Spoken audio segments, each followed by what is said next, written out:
Welcome to an episode of Potion Sword Run. In this episode, we're going to be talking about Grand Theft Auto 6. Going woke. My God. Grand Theft Auto has gone woke, guys. Just so you guys know, according to the Grifters. This one, I've never heard of this guy, but apparently he's big. Andy Mion? Andy Mion? I'm sorry if I'm butchering your name, Andy. I'm gonna call you Indy. Andy in the house. Anyways, according to him, Grand Theft Auto is woke. Not because it has gay characters like, the Ballad of Tony. Not because, the main characters are friends with gay characters. Hey there. I'm about done with you, homo! Oh! Oh! Why don't you pick on someone who'll fight back? What's your problem, fag lover? Whatever you say, buddy. Unfortunately, for hitting my friend, I'm going to kick the shit out of you.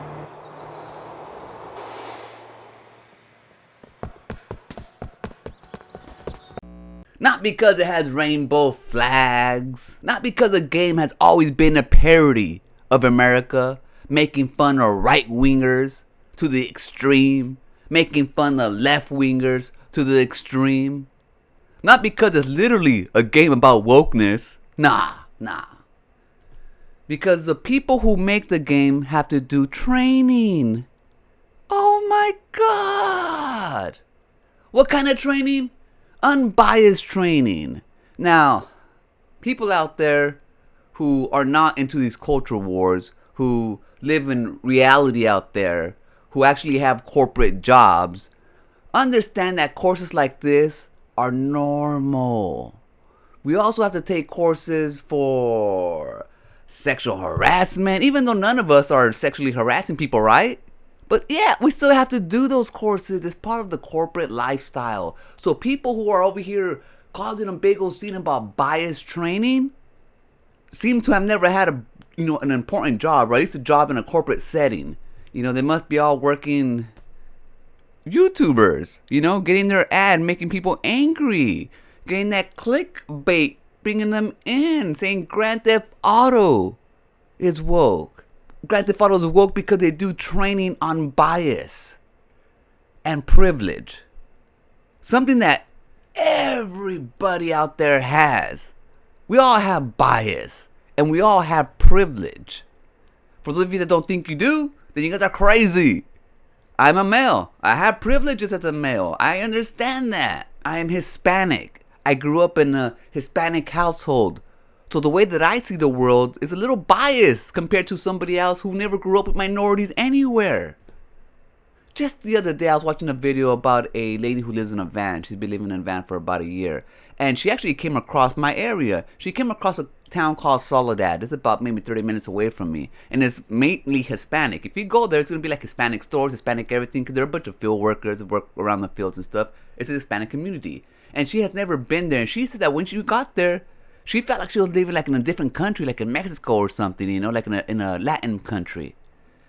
And it's because she grew up in a place where she didn't see this many Hispanics or these many minorities. So she has a certain bias towards the way she sees the world.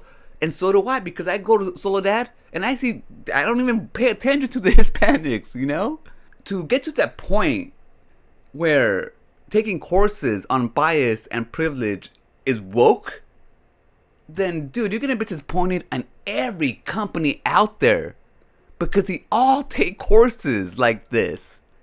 Not necessarily just this course, but according to this guy, 400,000 people have taken it because it's normal. I think these guys all started with noble intentions. I think for them, they really wanted to take politics out of our games, but then it morphed to just taking other politics out of the games while making sure their politics are still in the games. That's all they want. And then some of them take it beyond video games and want to get certain people removed from society. This case is just the beginning of the fight. It is not the end.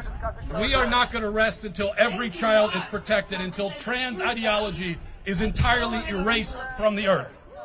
That's what we're fighting for. and we will not stop until we achieve it. The reason why I talk about that is because they always have to go to the next level and one-up themselves until they get to the point where there's no return. You see, before they're talking about like pronouns in other games and they infuriate them for some reason because, you know, they're snowflakes and stuff. But then they had to up the ante until they got to Grand Theft Auto. And then now people out there looking at them like, really guys? Come on. Grand Theft Auto? And yeah, sure enough, they're doubling down. They're gonna boycott Grand Theft Auto and instead they want you to look at this other game. Which this other game looks fine. Anime looks fine. The art style looks fine. But when it comes down to it, do they really think Grand Theft Auto's not gonna sell? Especially because they call it woke? Even though everybody out there in the mother knows Grand Theft Auto has always been really woke.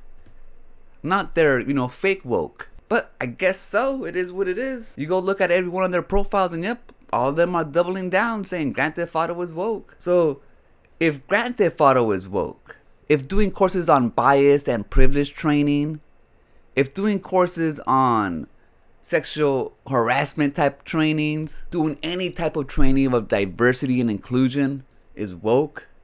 No! Now when it comes down to the bottom line, diversity, inclusion, and belonging is bad to them. That equals woke.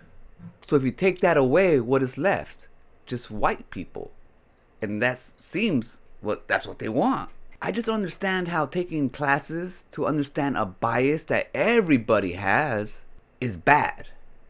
I don't understand how reaching out to minorities is bad. I don't understand how training minorities to have a leg up in the industry where it's dominated by a different race, in this case white people, is bad. And the thing is, maybe I don't see it as bad because that's always been a part of my life. I've always lived around white people, brown people, Asian people. It's a melting pot where I live. There's diversity, there's inclusion, and there's belonging. Sure, we have different politics, but that doesn't separate us as a community. They're my neighbors. The thing is, I know some of these creators also live the way that I live. One in particular lives in San Diego. So no, I don't think it's just because some people don't live with minorities around them so it's easy for them to think this is bad. I truly think that these creators find things like this that say diversity, that say inclusion, that say bias, that say privilege. They get these little buzzwords and they know that it's gonna make a lot of people out there angry. And so that's why they report on it. Because when you get to the point where Grand Theft Auto is woke, come on, you lost the damn plot. That is a damn stretch. That is the step going up and up because you already, talked about all the other little stupid games. Now you're getting to the point where you have to up the ante. But then you go this far, and then normal people out there who actually live in the real world, who have real jobs in corporate settings, who actually take these type of trainings, understand there's nothing really to them. It's just stuff that corporate wants you to understand. It starts to show the cracks in their flaws. It starts to show the cracks in their thinking. It starts to show the cracks in their grifting. I hope they boycott this game. But we know they're not going to do it. They're going to play it because everybody's going to play Grand Theft Auto. And if they don't, good. Let them miss on all these beautiful games that they keep on trying to say are woke. Because in the end, it's their loss, not ours. I'm going to leave it right there. You guys let me know what you guys think. Remember, like always, love yourself and enjoy your life. I'll see you right there. Peace.